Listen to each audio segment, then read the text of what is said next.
સુરતના Kapodra police station વિસ્તારમાં વર્ષ 2003માં થયેલી એક ચકચારી હત્યાના ગુનામાં છેલ્લા 23 વર્ષથી નાસ્તા ફરતા વોન્ટેડ આરોપીને પકડી પાડવામાં ક્રાઇમ બ્રાન્ચને મોટી સફળતા મળી છે.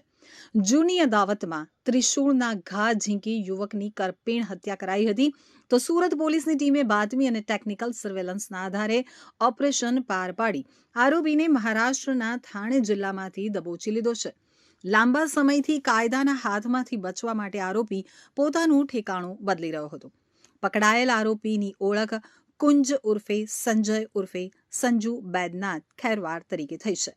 તો પોલીસ તપાસમાં જાણવા મળ્યું છે કે 2003માં હત્યા કર્યા બાદ તે સુરત છોડી અને ભાગી ગયો હતો અને પોલીસ પકડથી બચવા માટે મહારાષ્ટ્રના મીરા રોડ કાશી મીરા વિસ્તારમાં સ્થાયી થયો હતો. ત્યાં તે પોતાની ઓળખ છુપાવી અને ડમ્પર ડ્રાઈવર તરીકે કામ કરતો હતો અને પોતાના પરિવાર સાથે જ રહેતો હતો. તો ચોક્કસ માહિતીના આધારે પોલીસે મીરા રોડ પૂર્વમાં દરોડો પાડી આરોપી સંજયને તેના ઘરેથી ઝડપી પાડ્યો હતો. આરોપીએ પૂછપરછમાં કબૂલાત કરી હતી કે તે પોલીસથી બચવા માટે જ પરિવાર સાથે ત્યાં સેટલ થઈ ગયો હતો.